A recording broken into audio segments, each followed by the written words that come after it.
Earlier this morning, I discussed Yarden Bibas and other hostages on the 60 Minutes program that aired last night in America. The Bibas family has now released a statement after a bit of pushback, and I tried to highlight some of the issues in a polite, respectful, and compassionate way. And unfortunately, not all of the conversation is done like that. Here is the apology that was posted to the Remember Bibas Instagram page. Yarden was interviewed for the American program 60 Minutes.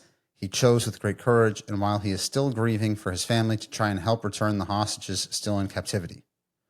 On a daily basis, Yarden talks about the soldiers and their bravery, how much he thanks them, how much he respects them, and admires each and every one who gave their lives or who was injured for this holy purpose. He talks about how much the heavy losses that our nation has absorbed pain him, and how he shares in the sorrow of those families who have lost the thing most dear to them. He understands this firsthand.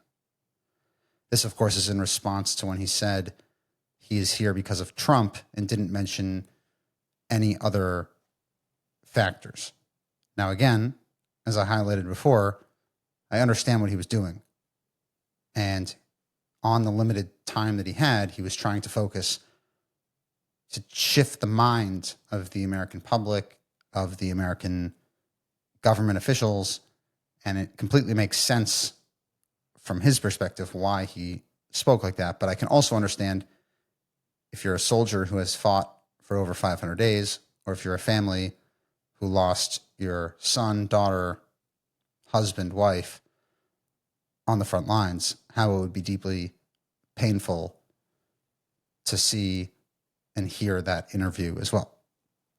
This is the first interview of someone who never felt at ease in front of a camera. The interview is intended for an American audience, and therefore he turns to Trump in the belief that Trump can pressure both sides and advance a deal to return the hostages and stop the losses.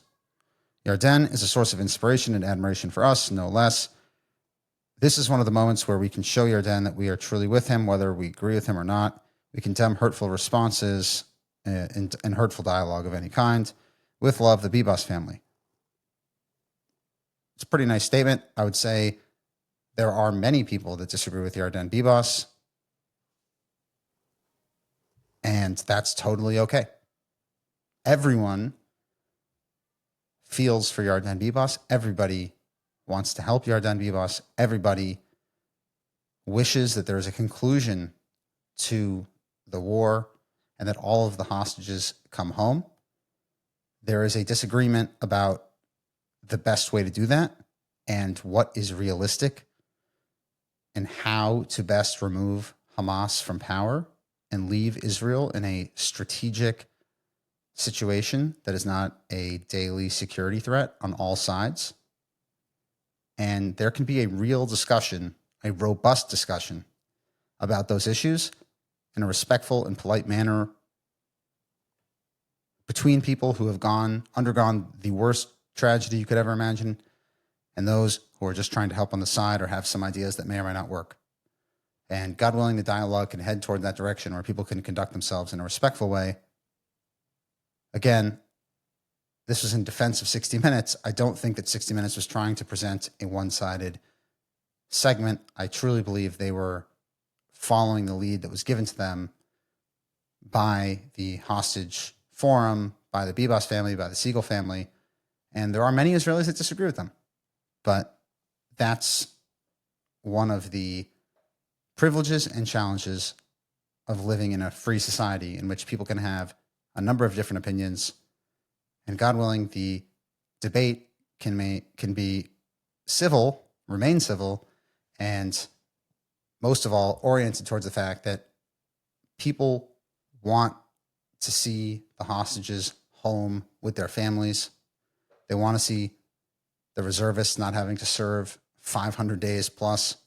They want to see peace and security on all of the borders of the state of Israel. It's just a question of how to get there. If we remember that everybody wants to get there at the same goal, but perhaps not the same methods, the conversation will be a lot better.